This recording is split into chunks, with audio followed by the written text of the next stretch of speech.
Welcome everyone to our webinar, Stop Passing the Harasser, Rethinking the Hiring Process.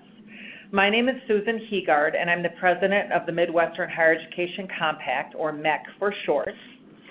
And I'm just going to give a quick background on our compact before I hand off to the folks you really want to hear from today, the experts. The Midwestern Higher Education Compact is a legislatively created agreement among member states, 12 of them actually, we're the Midwest Census region, established for the purpose of providing greater higher education opportunities and services in the Midwestern region. A product of Midwestern legislators, MEC was created through actions of the Midwestern Legislative Conference of the Council of State Governments, CSG, with its member states closely mirroring the Midwest footprint of CSG Midwest. There are 4 regional compacts in the United States, of which most states belong. The Midwestern Higher Education Compact was founded in 1991. Those member states include, and I'll read them quickly, Illinois, Indiana, Iowa, Kansas, Michigan, Minnesota, Missouri, Nebraska, North Dakota, Ohio, South Dakota, and Wisconsin. There's a compact in the West, WICHE, the Western Interstate Commission on Higher Education. They were founded in 1953. There's a compact in the South, SREB, founded in 1948. And there's a compact in the Northeast, the New England Board of Higher Education. There are a few states that have chosen not to join any of the compacts, and they sometimes affiliate with us depending on the issue.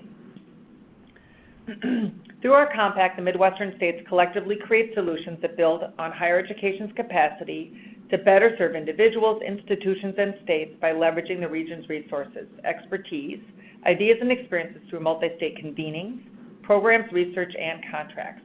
So today, this webinar is an example of these approaches, particularly programs and convening. So we're sort of convening by webinar. And we first came across this great best practice when we were visiting the University of Wisconsin-Madison, when I was in Madison last year. And we were meeting with system leadership who shared this best practice with us. So I want to welcome our guests, and then I'll hand the presentation off. So first, our folks from the University of Wisconsin system.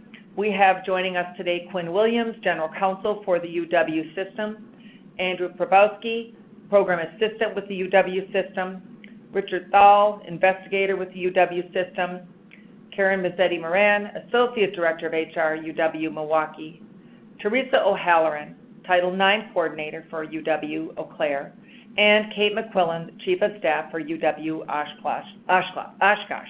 Thank you all for joining us today and for presenting. And then our guests. We welcome from the National Academies of Sciences, Engineering, and Medicine, Dr. Fraser Benya, Senior Program Officer, and Dr. Ariel Baker, Associate Program Officer. Fraser was the Study Director for Sexual Harassment of Women, Climate, Culture, and Consequences in Academic Sciences, Engineering, and Medicine, which the University of Wisconsin system used for data to support their policy changes. Fraser is also the Director of the Action Collaborative on Preventing Sexual Harassment in Higher Education. The University of Wisconsin is a founding member of the Action Collaborative. Thank you all for presenting today. Thank you. This is Fraser. I'm delighted to be here. And I'm just going to check with Wisconsin colleagues. Do you want me to proceed ahead, or did you want to make some opening remarks here? Oh, no. Feel free to proceed ahead, Dr. Benya. Great. All right. So the National Academies is a nonprofit organization that advises the nation on the matters related to science, engineering, and medicine. And oftentimes what we do is produce consensus studies, which sound like what they actually are. We identify a group of volunteer experts that literally review the research on a specific topic, come to consensus on what that research says and what recommendations should be made. And so this report is one of those consensus process documents. This specific study committee was charged with 3 things to guide their work. The first was to figure out the prevalence of sexual harassment among women in the academic fields of science, engineering, and medicine. Second, to figure out how it affects the recruitment, retention, and advancement of women in these fields. And thirdly, to figure out what we can do to effectively address and prevent sexual harassment. All of the work at the National Academies is funded by external parties, and you can see the sponsors that supported this work here. I'm going to talk with you really quickly about these 5 key findings from this report, and we'll go into a little bit of detail about some of them. This is a 300-page report, so I won't be able to cover everything here, but we'll give you a taste of what's in it. The first finding from this report is that there is extensive sexual harassment in these environments.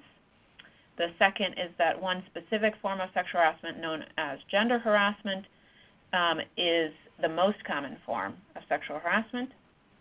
The third is that sexual harassment undermines research integrity, reduces the talent pool, and harms both targets and bystanders. The fourth is that unfortunately the legal system that we have in place in this country is necessary but not sufficient to reduce sexual harassment. And then finally, on the positive side of things, the committee found that making changes to the climate and culture in our organizations can prevent and effectively address sexual harassment. So to begin with, the committee started with what do we mean when we're talking about sexual harassment, and it's an important place for us to start today. The committee found, after reviewing social science and legal scholarship, that sexual harassment is a form of discrimination that consists of 3 types of behavior: sexual coercion, unwanted sexual attention, and gender harassment. And you can see them overlaid on this iceberg image here, which helps to convey information about specific behaviors in these definitions and also a bit of information about the level of public consciousness or public awareness around the term sexual harassment. So in this image, the level of public awareness is the waterline, and so the types of sexual harassment that people are aware of when they hear the term sexual harassment are what are above the waterline, and what people often do not think of as sexual harassment is what's below the waterline. So at the top of the iceberg, most readily recognizable in the eyes of the public, is the form of sexual harassment known as sexual coercion. And this refers to implicit or explicit attempts to make conditions of employment or education contingent upon sexual cooperation. This is the prototypical sleep with me or you're fired situation. It's often the first thing that comes to mind when people think of the term sexual harassment, but it's also the rarest form. Below sexual coercion, you'll see unwanted sexual attention. This form of sexual harassment is both above and below the waterline. And what we mean by unwanted sexual attention are sexual advances that are unwelcome, unreciprocated, and unpleasant to the target. The next form is gender harassment, as I mentioned. And this form of sexual harassment takes the form of a put-down and does not have the appearances of being a come-on as the first 2 types I described do. What we mean by gender harassment is verbal and visual conduct that conveys hostility, objectification, exclusion, or second-class status about members of one gender. These are comments like women aren't cut out to be surgeons, or girls don't belong in engineering, or mothers can't do field research. Gender harassment also refers to degrading images or crude and vulgar words in the ambient environment. Now, the gender harassing conduct in this image, as you can see, is submerged underwater because most people don't realize that it is a form of sexual harassment. But as with icebergs, what is underwater is actually crucially important and rather dangerous. It might be tempting, for instance, to assume a continuum of severity within these behaviors, that, for instance, what's at the top of the iceberg is somehow worse than what's at the bottom of the iceberg. But the committee reviewed the evidence for this assumption and found that it does not hold up to scientific scrutiny. What they found is that even when sexual harassment entails nothing but gender harassment, it takes a toll on victims. In fact, severe or pervasive gender harassment does the same professional and psychological damage as an isolated instance of sexual coercion. And as a result of this research, that the committee recommended that leaders in academic institutions and research and training sites pay increased attention to and enact policies that cover gender harassment as a means of addressing the most common form of sexual harassment and of preventing other types of sexual harassment. I mentioned that sexual harassment is prevalent in these environments, and here is just two pieces of the data from the report that highlight that about 50% of women faculty and staff in academia experience sexual harassment. For women students, it ranges between 20 to 50%, particularly for harassment that is targeted at them from faculty and staff members. The research also reveals that women of color and sexual and gender minorities will experience more sexual harassment than their colleagues will. And now we move basically to the research on the impact. We know it's prevalent, we know what we're talking about, and the question becomes how harmful is this behavior? The committee found that sexual harassment undermines women's professional and educational attainment and their mental and physical health. When it comes to mental and physical health, the more often women are harassed, the more they report symptoms of depression, disordered eating, stress, anxiety, and physical complaints like headaches, exhaustion, and sleep disruption. In one study, 1 in 5 sexually harassed women met the clinical criteria for major depressive disorder, and 1 in 10 met the criteria for post-traumatic stress disorder. When it comes to professional and educational attainment, dozens of studies have made clear that sexual harassment derails women's work lives. When women are sexually harassed, they find their jobs less satisfying and more stressful. Many engage in some form of work withdrawal, meaning they remain with their institution but disengage from their work. Others simply leave, sometimes to take positions at other institutions, but other times they will leave their field altogether. It is important to note that these actions are taken in an effort to escape an abusive situation. The picture is just as bleak for women students as they take various measures to avoid a hostile learning environment by changing advisors, changing majors, dropping classes, and even dropping out of school altogether. In addition, our committee found that one need not be directly targeted with sexual harassment to feel its effects. Research shows that people who merely see sexual harassment targeted at others in the same setting will report negative outcomes that parallel those of the direct victim. The committee also reviewed the legal system and found that the judicial interpretation of the law requires that policies and procedures be in place, but not that they be effective. They also found that the laws and policies reflect an inaccurate assumption that victims of sexual harassment will report the abuse formally and promptly. As a result, the committee concluded that the legal system alone is not an adequate mechanism for reducing and preventing sexual harassment. That said, adherence to such legal requirements is necessary. It's just that it's not sufficient to drive the change needed to prevent sexual harassment. And they concluded that effectively addressing sexual harassment through the law or through institutional policies or procedures requires taking into account that targets of sexual harassment are unlikely to report harassment and often face retaliation for reporting despite that retaliation being illegal. Ultimately, the committee concluded it is time to consider approaches that address the systems, cultures, and climates that enable sexual harassment to thrive. They stated that academic institutions need to move away from a culture of compliance and towards a culture of respect, and that they need to move beyond legalistic policies and trainings focused only on the most obvious acts of abuse, the above-the-waterline behaviors, if you will, and that they need to stop relying solely on formal reports. To determine what recommendations should be made to address these the culture and climates in these institutions, the committee went back to the research to review what factors are most likely to predict high rates of sexual harassment in an environment, and they found that there were 2 main factors that were most significant in predicting the behavior. The first is whether or not an environment is male-dominated. This can be in terms of overall numbers in the organization. It can be if the leadership alone is male-dominated, and it can be if culturally it is seen as abnormal for women to do the work. Any of those 3 things will create a male-dominated environment. The second factor that predicts high rates of sexual harassment is an organizational tolerance or an organizational climate that conveys tolerance for sexual harassment.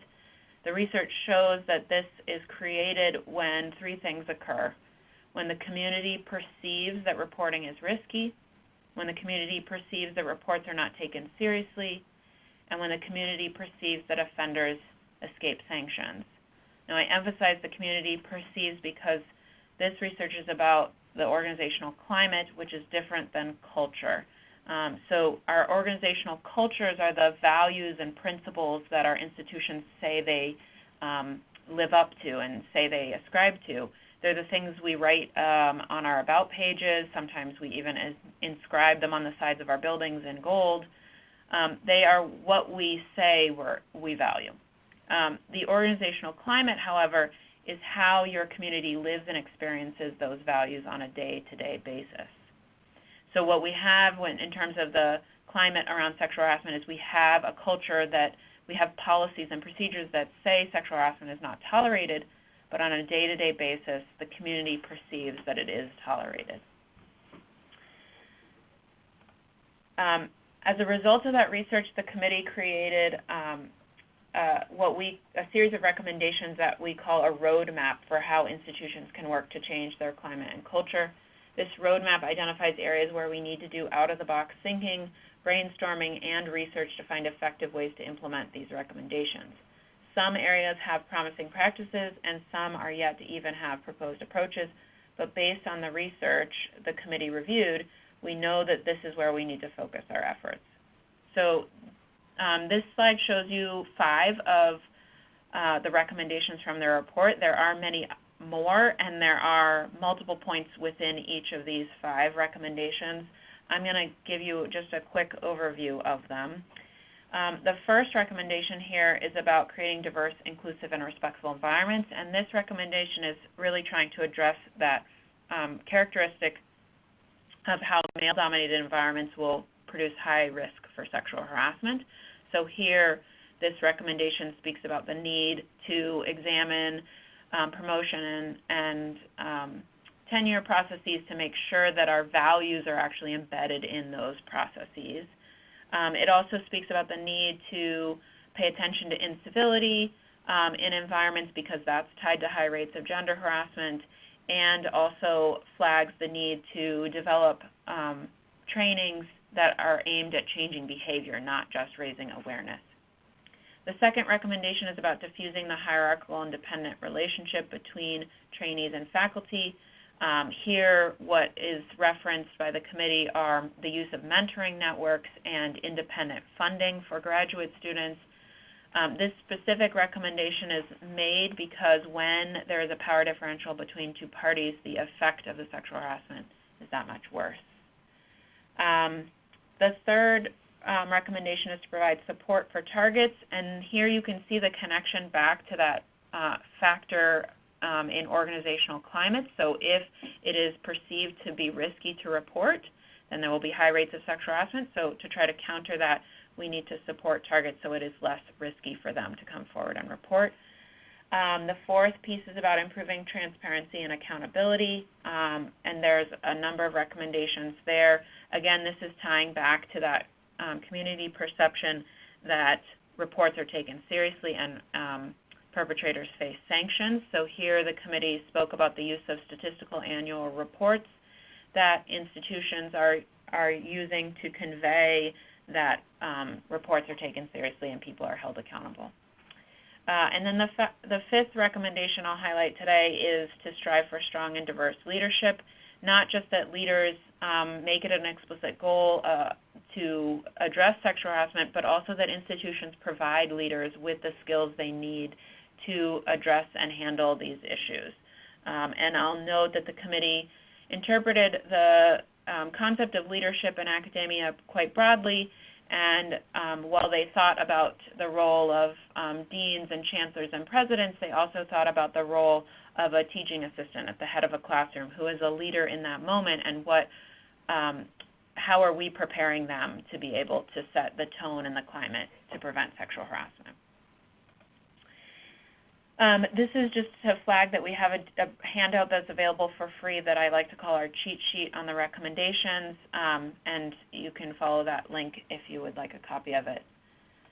I'm now going to switch gears, and we released this report in June 2018, and since then we have spoken with a lot of institutions of higher education, and what we learned is that institutions wanted to implement the recommendations from our report, but they wanted to do so in a collaborative effort and not have to keep reinventing the wheel each time, and to share and learn from each other. So in response to that, in April of this year, the National Academies formed an action collaborative on preventing sexual harassment in higher education. An action collaborative is a coalition of the willing that come together to work on a system-wide problem that involves multiple stakeholders. The role of the academies is to provide the forum for this work to be done. The objective of this specific action collaborative is to spur targeted collective action that moves beyond basic legal compliance towards evidence-based policies and practices for addressing and preventing all forms of sexual harassment in higher education, and for promoting a culture of civility and respect. There are 4 main goals for this action collaborative: to raise awareness, to share and elevate these evidence-based practices, to contribute to setting a research agenda, because our report flagged that there are a number of spaces where we still need to do some research about the effectiveness of what we're doing, and then 4th, to develop a standard for measuring progress towards reducing and preventing sexual harassment in higher education. The work of our action collaborative is being guided by 2 groups: a leadership group that provides overall guidance and direction, and an advisory committee that provides advice and ensures that the effort is grounded in research, inclusive of diverse voices, reflective of the experiences of victims, and consistent with the findings and recommendations from our report. The Action Collaborative is a 4-year effort. We are just in the middle of year 1, and much of the work that's being done in the Action Collaborative is being carried out by 4 working groups that are focusing in the 4 areas you see here: prevention, response, remediation, and evaluation. All of these working groups are approaching their work from a preventative orientation, and they are also taking into account some cross-cutting themes that include considering the experiences of those with intersecting identities, taking into account power dynamics between individuals, and considering how to scale efforts from one type of institution to the other. The scaling question is particularly important because, as you can see from our list of member institutions, we have over 50 institutions in the collaborative, and they reflect a wide range of types of institutions, including smaller technical or liberal arts institutions, community colleges, minority-serving institutions, and research and training sites, as well as the traditional large private and public institutions. As part of the work of the Action Collaborative each year, they will be engaging with the broader community. The idea is for this work to benefit all of higher education, not just the members in the Action Collaborative. And so each year they will hold a large public summit to share information from the Action Collaborative members about what work they're doing, and for experts and stakeholders to inform and influence the work of the Action Collaborative members. The 2019 summit will be held on November 19th and 20th at the University of Washington, and I invite you to join the conversation either in person or virtually. We hope that going forward, those in higher education and beyond will help inform and learn from our work, participate at our public events, and join us in taking action to prevent and effectively address sexual harassment. Together, we can tackle sexual harassment and treat it as the public health problem that it truly is. Thank you.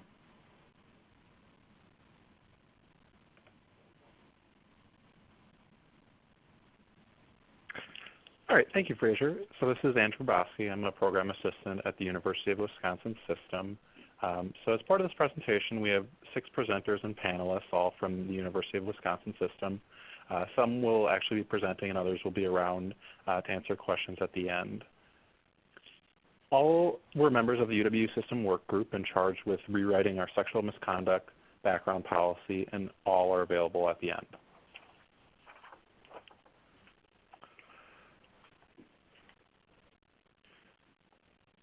Before we dive into the issue, let's start with a quick overview of our system structure. The University of Wisconsin System is one of the largest public university systems in the U.S. We have 2 R1 research universities, 11 four-year comprehensive campuses, 13 two-year branch campuses, and a statewide extension program that deals mainly with adult education, agricultural programs, and community outreach and partnerships. We serve over 175,000 students and employ more than 40,000 people, making us the largest employer in the state of Wisconsin. Our size and complexity can make policymaking challenging, and therefore we try to only issue system-wide policies for issues of high importance that need to be consistent across the state. Our sexual misconduct background check policy falls into this category, and I'll turn it over to Teresa O'Halloran, our Title IX coordinator at UW-Eau Claire, to talk about the issues that led to the creation of these policies. Thanks, Andrew. So as we all know, and we've been talking about, sexual misconduct is a national problem. The news being full of high-profile harassment and assault cases involving celebrities, CEOs, government officials, and more. As the National Academies report that Fraser discussed did find that media had covered more than 97 allegations of sexual harassment at institutions of higher ed in 2017. And the issue of passing the trash, quote unquote, or quote unquote, passing the harasser between employers received increased scrutiny during the past few years, and especially during the rise of the Me Too movement. Documenting and communicating about sexual misconduct to avoid passing the harasser has historically been challenging. Federal and Wisconsin laws have been passed in recent years to deal with this issue in the K-12 system. These laws prohibit K-12 employers from aiding and abetting sexual misconduct and require them to take steps to prevent predatory teachers from finding new jobs in education. Universities are now feeling the pressure to follow K-12's example of aggressively addressing sexual misconduct.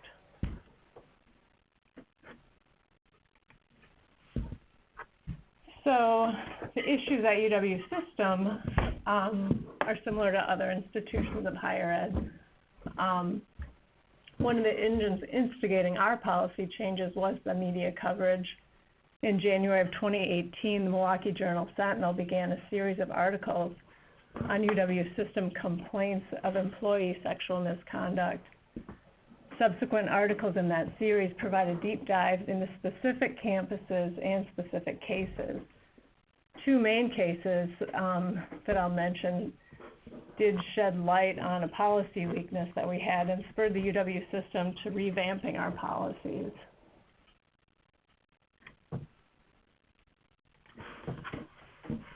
The first case involved a professor at UW Oshkosh who had had a consensual relationship with a student whom he began harassing after the student tried to break off the relationship.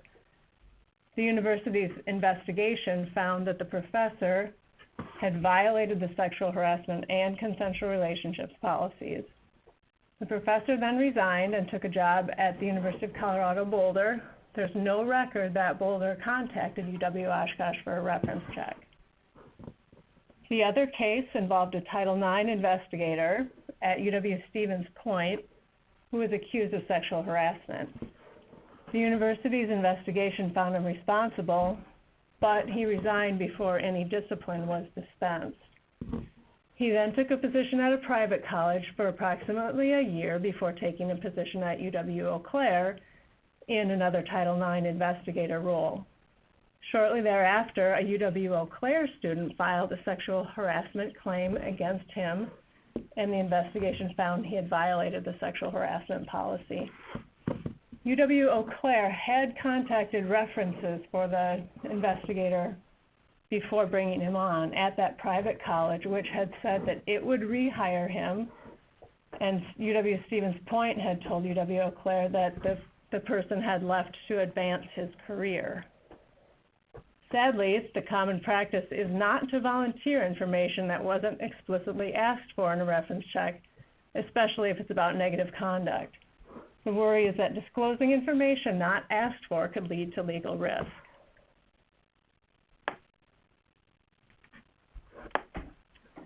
So after these 2 cases generated media coverage, the governor's office began planning an executive order regarding background checks. But we at UW System were able to persuade the governor's office to let us try to correct the pass the harasser issue first. So the great sense of urgency, the Board of Regents began that process by passing a resolution requiring policies to cover three things. One, documenting sexual harassment allegations and investigations. Two, maintaining personnel files and conducting reference checks. And three, exchanging personnel files between all UW institutions and state of Wisconsin agencies. To accomplish this, a work group was created to draft the policies which the board wanted within a really pretty short time frame. The work group included members from multiple institutions across our system and from multiple subject areas, including HR, Title IX, administration, and legal. I was a member of the work group, as well as our general counsel, Quinn Williams, who's here with us today. And I'm going to turn it back over to Andrew Hrabowski to talk about the work group and the procedural aspects of our project. Thank you, Teresa. So I'm going to give a broad overview of the process, and later Quinn and Rich will talk about some of the specific challenges we faced. With that in mind, let's briefly go over the timeline.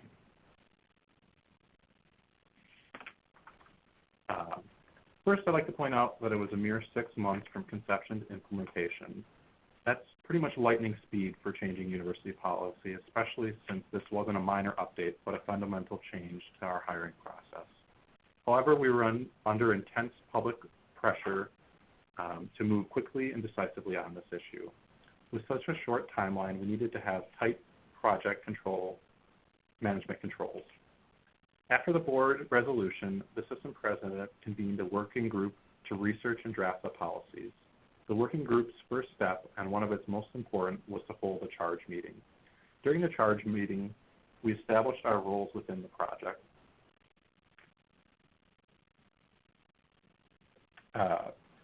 And determined how we would communicate and collaborate with members distributed across the state.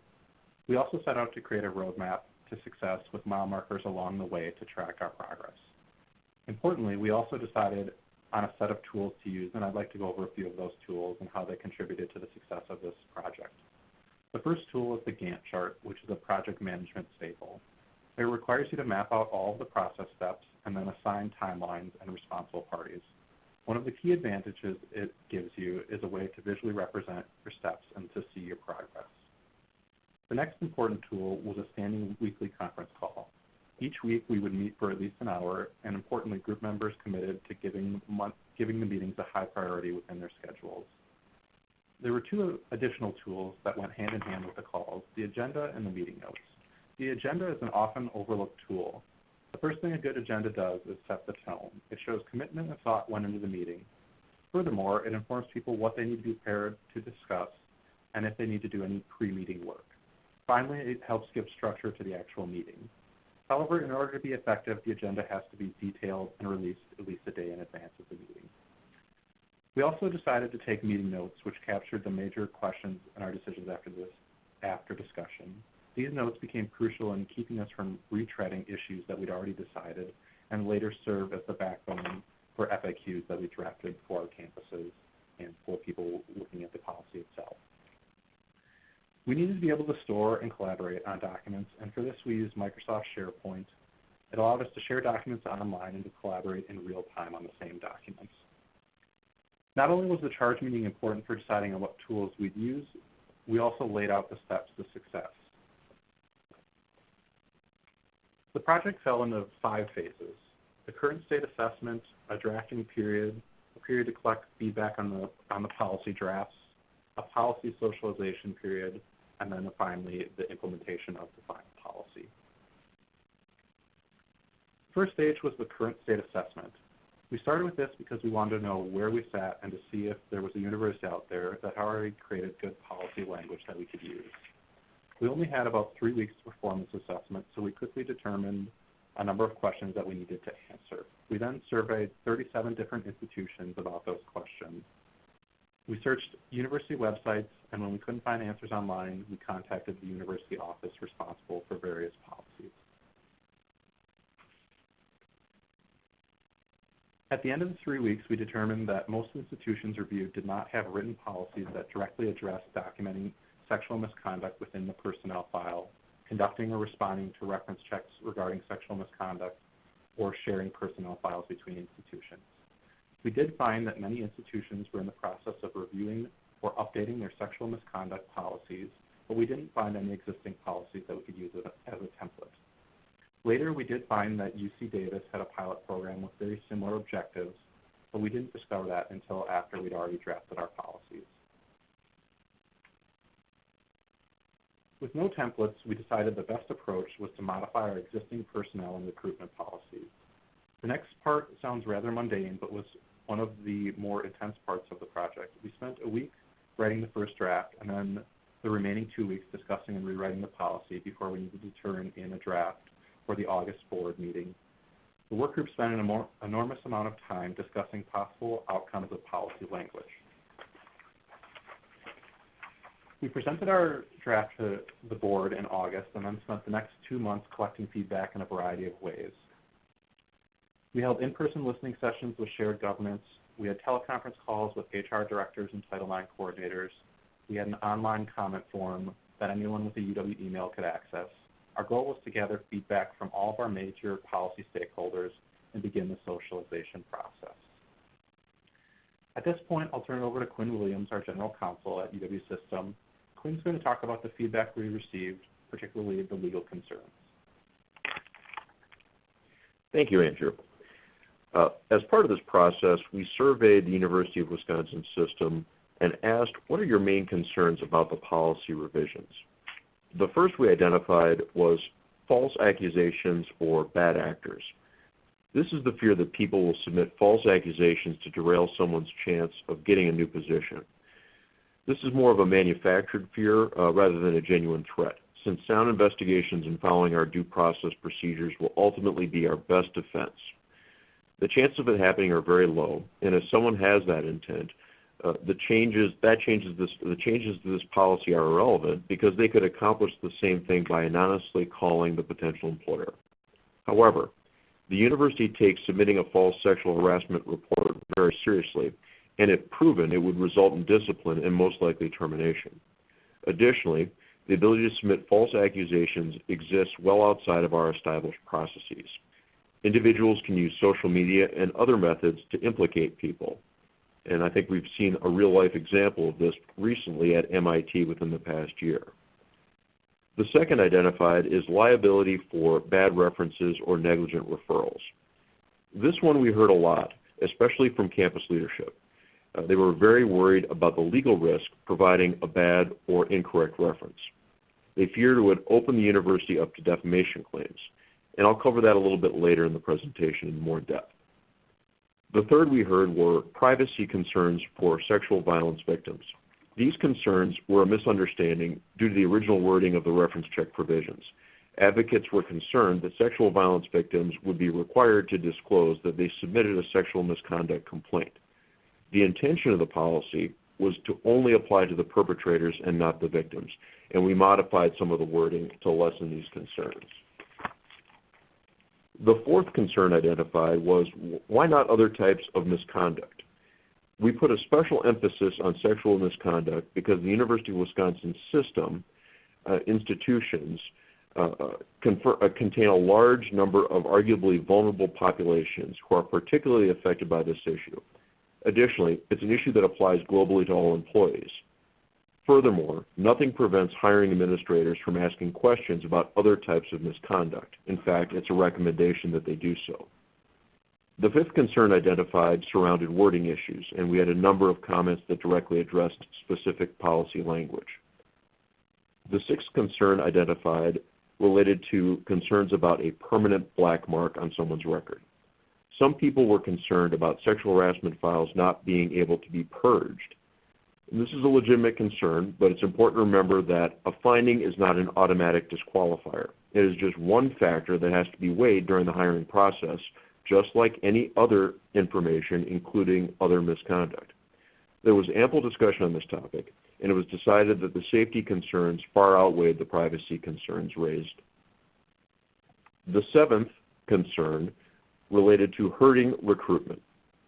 Internally, there were concerns raised that requiring candidates to answer questions about sexual misconduct may cause some candidates not to apply.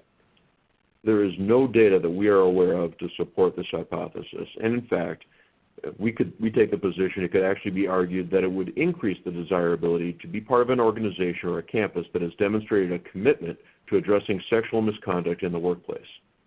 This speaks to the importance of this as a cultural change issue, and we are on the leading edge, and we believe on the right side of history from that perspective. We also reviewed and analyzed the potential legal risks associated with defamation, discrimination, and other job actions related to sexual violence and harassment determinations. We found that these types of claims are both relatively infrequent, but also reasonably well protected where the disclosed misconduct findings were based on sound investigations. Additionally, most states have good faith reference laws founded on common law defenses against defamation, where employers are only liable if they act maliciously or knowingly provide false information. Our policy only mandates the disclosure of actual findings of sexual misconduct or of the fact that an individual left during an active investigation, and this does not include unsubstantiated allegations. The other important legal aspect to consider is the duty to disclose. Currently, there is no established duty to disclose case law related to passing the harasser in the higher education context. However, recent decisions in Illinois, California, and other jurisdictions related to K-12 and other sensitive populations suggest that that time may be coming to an end. My view is that the law will always bend towards equity, and I would encourage you all to read the attached Wisconsin Law Review article on this subject. I also view our policy not only as the morally right thing to do, but also as the greater legal liability lying on the side of passing harassers between institutions rather than concerns related to claims of defamation, retaliation, or discrimination by the harasser. In particular, for those of you with Title IX responsibilities, you want to be aware not only of the threat of class action lawsuits where these issues are not adequately caught or addressed, but for potential claims of deliberate indifference and the Office of Civil Rights Investigations. Next, our chancellors and campus leadership groups recognized these risks and were supportive of the need to act. We engaged them early in the process, even before the first draft. We wanted to begin socializing the idea and to identify their major concerns. One of the first concerns identified was a common one for major policy shifts. The chancellors worried about the worst-case scenario, a burdensome policy without any measurable effect on the issue. This fear was amplified by the short timeline to adopt this policy. However, at the same time, they were very concerned about the risk of not solving the issue of passing the harasser. They shared their practical concerns, and together we worked to create an effective policy. Their two biggest concerns from a practical standpoint were liability and the administrative burden. As we covered before, we were able to relieve them of their fears about liability. And to address their fears about administrative burden, we held many discussions about how to ensure the burden wouldn't outweigh the benefits. Time and again, during the policy creation process, we came back to our touchstone. Will this policy prevent passing the harasser without creating an undue burden on our staff? Campus leadership also stressed the importance of a clear implementation strategy. Our work group worked very hard to develop a timeline and training materials to provide a smooth rollout. Here were some of the keys to our success. The first, in my view, is the support of leadership. We had the luxury of already being in the midst of a multi-year focus by the Wisconsin Board of Regents, the president of the UW system, and our institutions of updating, reviewing, and implementing a wide array of policies and practices related to sexual violence and harassment. That, along with the public press stories, provide the foundation to clear the way for us to get the support necessary to present both the problem and the solution to the board and the president to gain their unequivocal support. The second suggestion is Don't overestimate the opposition. During the policy development process, we overestimated how much opposition this policy would generate. We were somewhat surprised to find almost no resistance. Even most of the stakeholders with reservations were still broadly supportive of the policy. They had concerns about how to accomplish our policy goals, but not about the policy goals themselves. This was significant because our state has many vocal, engaged faculty groups who aren't afraid to speak up when they disagree. So the message here is don't let fear of opposition hold you back from creating a policy so that it can help limit sexual harassment. The third is internal stakeholder support. The key for us was to communicate, communicate, communicate. Of course, leadership and employees need to be supportive, but make sure you are very in tune with the various pieces of cheese that are being potentially threatened, decision-making, and the speed of institutional change with your internal stakeholders. One of the great strengths of institutions is that our systems are designed to resist the fluctuations of politics and the flavor of the day, but this can be similarly a challenge when you need to move quickly towards consensus solutions. Institutional inertia is a real thing, and you need to be able to use all of your tools in the toolbox. To guard against this, in addition to having the broad mandate from leadership to make it so, work hard to get your critical administrative institutional stakeholders to be involved in the creation and implementation of similar policies. This is not only good for buy-in, but frankly, this is where the best solutions come from. If you identify the hill to take and let them know where they have to take the hill, your existing institutional staff will similarly rise to the occasion and find the best way to get there. And the final is data. Data, data, data. I cannot stress enough how important the National Academies of Science, Engineering, and Medicine report was to us for moving this forward. While it's undeniable that the broad public, salacious, and anecdotal press stories resulting from public records requests in the context of the Me Too movement grabbed headlines and generated energy, in order to really reach and convince our targeted constituencies, academic staff, faculty, university employees, we needed information that was provided in the language that those constituencies understand.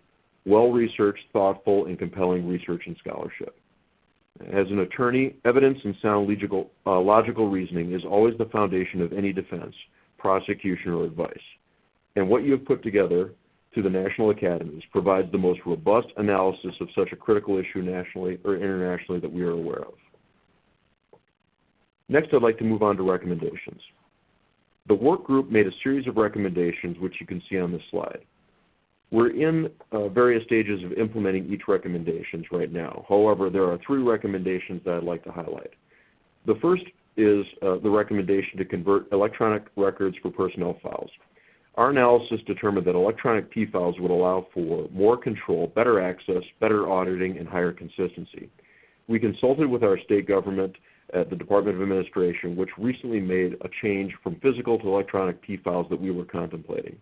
They reported being very happy with the change and offered to share their experience and process with us, which we're in the process of doing. Second, we recommended researching how to cover the employment categories not covered by this policy, mainly graduate students and student hourlies. Their student status required further considerations that weren't able to be addressed in the time frame that we were given. However, we acknowledge that this continues to be an area of risk and an important issue to resolve. Finally, we recommended all investigations of sexual violence and sexual harassment be completed, even if the employee leaves during the investigation. This recommendation was to solve the common issue of the employee leaving as soon as they sense an investigation will find them guilty. By leaving before the report is published or sanctions are applied, they hope to bury the information. Moreover, it can be a successful approach as the draft report often stays in the investigator's file and isn't necessarily communicated to the Human Resources Department, which is responsible for both hiring and reference checks. To combat this worrying practice, we determined that we needed to complete all investigations of sexual violence and sexual harassment and ensure that the report would be placed in the employee's personnel file. Next, I'd like to hand off to Rich Thal, who will be covering, from the HR perspective, what the implementation of these policies looks like. Although I'm at UW Shared Services, most of my comments today are based on the HR perspective at UW Milwaukee, also known as UWM. Karen Massetti-Moran, who is our representative from UWM on the work team, would have also been a presenter today, but she has, unfortunately, laryngitis, so you just get me. In the review process, UWM discovered a need for consistency in the handling of personnel files because there had not been that consistency. And broadly, the working group at UWM identified the need to do the following. They wanted to define the official personnel policy. They wanted to define the official personnel file policies. That meant they needed to come up with the components, which mainly the ownership and access to the personnel files. So let's talk about ownership. If the files were previously maintained at a departmental or division level. Could you speak up just a little bit? Sorry, this is Susan. We just need to speak up a little bit. That would be great. Thank you. UWM required they not only move to a divisional level, but under the stewardship of the HR representative for each school, college, or division. I should say that the ownership, this does not include the tenure and promotional packets. Okay, regarding the access to the files, at UWM, they wanted to ensure that the files were treated as confidential and outlined that only the HR professional would have access to the file, and all others would make requests to review the files as needed. At UWM, when an employer or manager wants to view a personnel file, the HR person must be present to ensure that the file remains intact. Regarding content changes, most of the changes clarified what should be included and excluded from the personnel file. The most significant changes were the inclusion of disciplinary notices and investigation letters. The investigation letter was included to make sure HR staff was aware of any ongoing investigations when contacted for a reference. Previously, this information was not housed within the personnel file, and HR staff may not have been aware of an investigation. The letter identifies the policy the individual is being investigated under and any infraction under that policy if allegations are proven true. The investigation letter is a placeholder that is removed upon conclusion of the investigation. And then one of two things can happen. If the employee is found to have violated the policy, the notice of letter is placed in the personnel file. And if not, it's removed.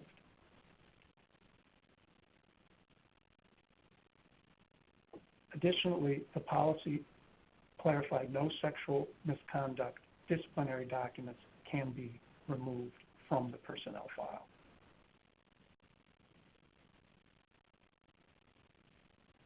Previously, sharing of personnel files was not uniform. Under the new policy, there is a requirement that personnel files move between institutions. This has reinforced the cleanup of personnel files to meet the policy and prepare them for secure transfer. Additionally, all state agencies, including UW system is considered a state agency in Wisconsin. All state agencies are to share personnel files. Before 2015, when about a third of the workforce were known as classified staff under the state's civil service, the sharing of files occurred. And now that policy has been expanded to the larger sharing that we're discussing today. The transfer of personnel files is now required to happen within 30 days of hire. This presents a challenge for most of the institutions, of the UW system institutions. And it's a particular challenge because not all the institutions now have electronic personnel files. Let's talk about file sharing. The UW devised an interim solution to share the files during this period while we work on a longer-term solution. The interim solution has been to get a secured SharePoint site where P-files with any sensitive information redacted could be uploaded into an appropriate folder where the receiving institution can find the documents. Sharing personnel files has required identification of institutional contacts for personnel file sharing. Sharing the files has also required education of HR contacts on the process. For example, at UWM, they have a general listserv, and they contact their units when there is a request for a personnel file. The long-term solution for sharing personnel files will be a little different. It will be based on a solution that is found within Wisconsin, within our state government. Several years ago, the Wisconsin Department of Administration, known as DOA, implemented electronic personnel files in their PeopleSoft HRS system. DOA was willing to share the structure and code for this module so the UW could adopt it and have a similar structure in our HRS system. Now we're going to talk about some of the recruitment policy changes. Previously, reference checking, when it was done, was sometimes no more than sharing name, rank, and serial number, or the equivalent. Or if there were conversations about an employee among supervisors, they would basically just cover an employee's ability to perform their job. In contrast, the new revised recruitment policy required a sexual harassment and sexual misconduct reference check with specific requirements. The checks needed to be completed both with the applicant and the employer prior to hire. If the employer check could not be completed in advance, institutions needed contingency language in their letters of offer. This was included since we recognized some employers might be reluctant or refuse to provide information. However, if a candidate did not respond to these questions, they would not receive an offer. Notices were added to vacancy announcements, and supervisors were informed of this change, so they would work closely with their HR representatives on hiring. Faculty, professional, and paraprofessional staff who are hired into full-time or ongoing employment are covered. The most challenging population added in the policy was the ad hoc instructional staff. These are staff, some of whom may fill in at the last minute to teach one course in a semester and may not have traditional employment. However, this population has direct access to students whom UWM wanted to protect. Excluded from the initial process are graduate students, temporary paraprofessional staff, and student hourly employees. Employees with student status pose unique challenges which UW-Milwaukee was not able to address within the time frame outlined by the board. And system-wide, that's true as well. But at Milwaukee and system-wide, the HR directors are exploring how to extend the policy to excluded categories. The background is that they extended it to the criminal background checks to all employees, but they have not yet done that for the the reference checks. UW-Milwaukee needed to conduct checks on the finalist in all cases, but in some cases they may perform the check on all finalists, not just the single finalist, for a position to have that process completed in advance of selection. For the employer check, UWM looks over a 7-year period. This made most sense because it mirrored the criminal background check policy.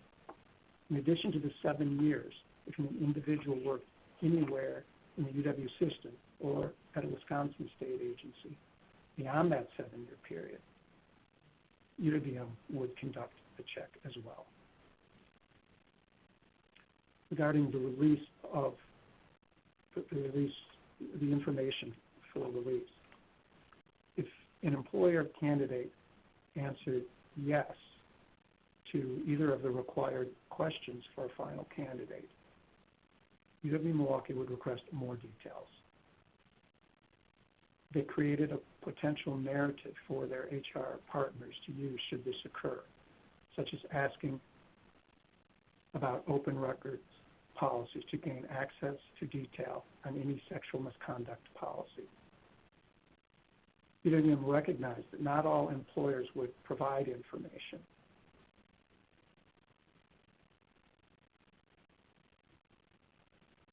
Within the UW,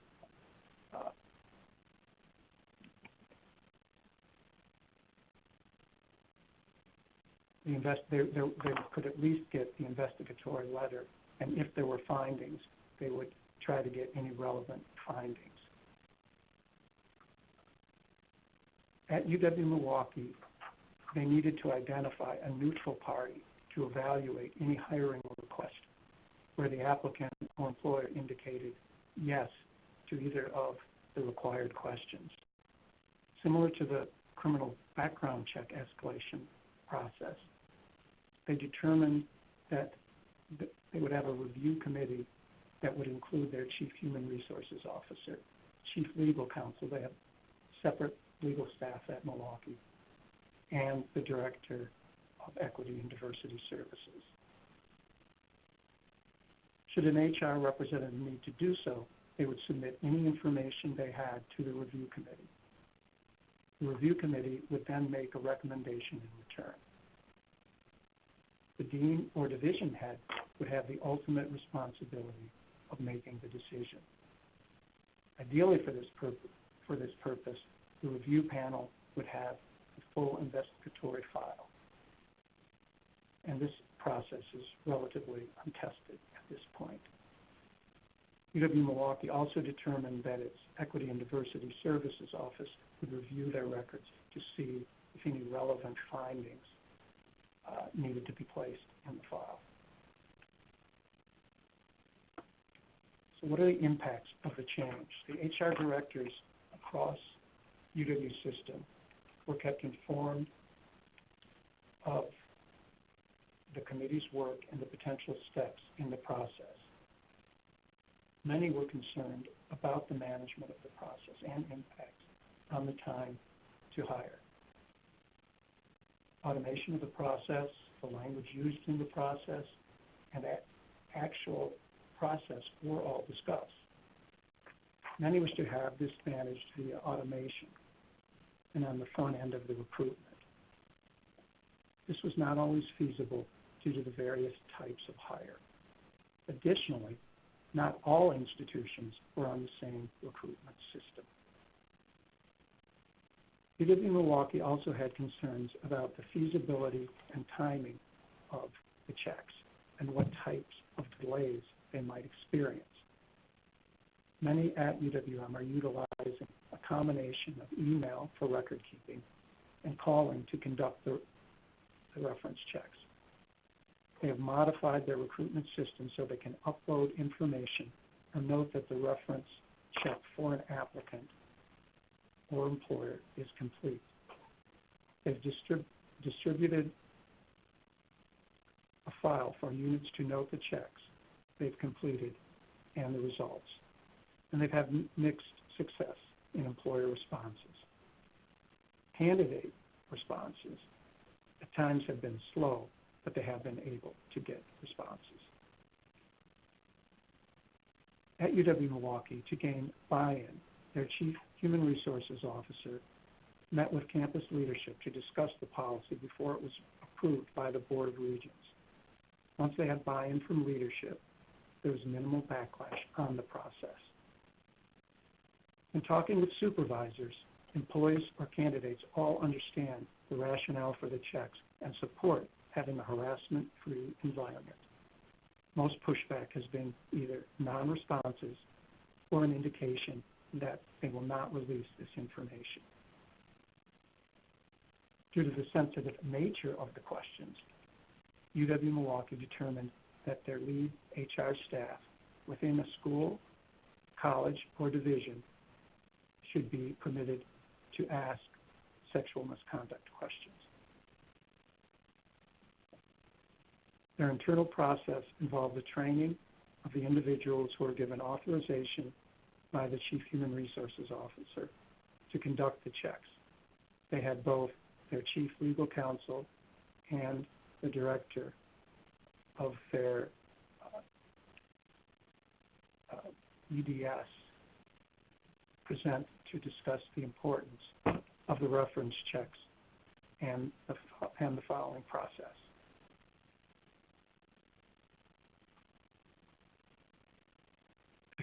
And following the process. Regarding educating others, through this process, UW-Milwaukee needed to educate employers and supervisors on the new policy and procedures. This education included included a statement that supervisors are required to provide when giving a reference. What are the roles in the process? First, let's talk about the supervisor. If a supervisor is contacted for a reference, they must notify the caller to contact an HR representative to conduct the sexual harassment, sexual misconduct check. UW-Milwaukee wanted to comply with the policy and at the same time not appear to indicate that the employee was guilty by referring an individual to HR. Supervisors, though, are not to respond to the reference checks if they are asked, if they're contacted. So what's the role of the HR staff? HR staff are primarily the primary individuals responsible for giving and receiving the reference checks. And then there's a different role that colleagues play. A colleague may provide a professional reference to an employer. However, colleagues are not to answer questions related to a sexual misconduct check.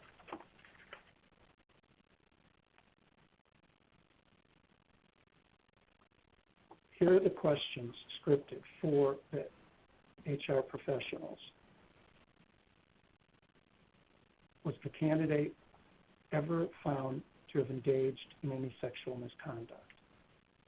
And then if the question is going to a current employer, the question is the candidate currently under investigation for allegations of sexual misconduct against the candidate?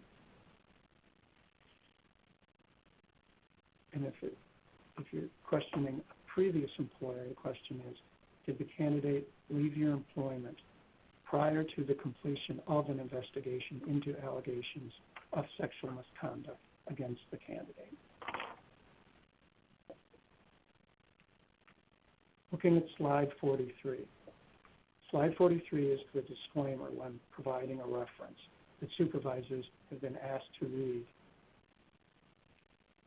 And you can look at that. I'm not going to read it on slide 43. And at Milwaukee, they ask that supervisors read that verbatim when providing a reference for an employee or a former employee.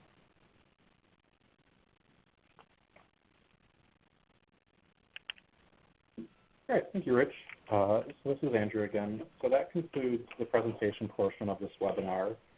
We've done our best to convey what we consider to be the important information from a very complex process. And at this point, I'd like to open up the webinar for questions.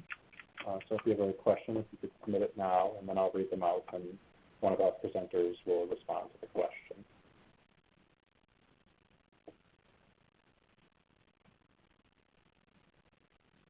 And so while you guys are working on thinking of questions, we'll kind of start with one that we've gotten before.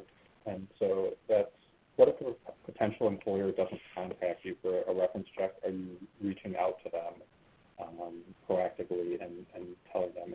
And the answer to that is we had a lot of discussion on what the best practice for that was. And we decided we won't proactively reach out to potential employers, but if they are calling us, then we do need to provide that information.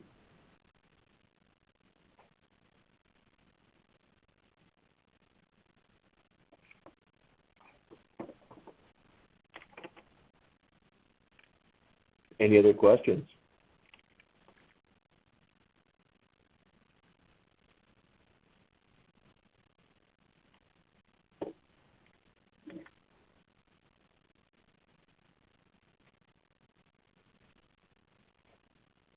Yep. Well, if there aren't any more questions, thank you so much, everybody.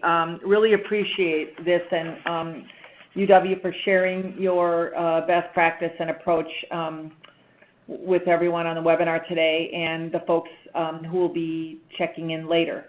I wanted to just mention that I actually had an opportunity to be interviewed with some of these questions when one of our former employees was looking at joining the UW system, and the hiring individual called me and walked me through these questions. So I actually have participated in this myself. Thanks to your great work on this, and wanted to make sure that you complete the assessment upon the conclusion of the webinar. The webinar and slides will be posted to the MEC's YouTube channel. That's youtube.com/user/MEC12. Thanks, everybody. Thank you, Susan.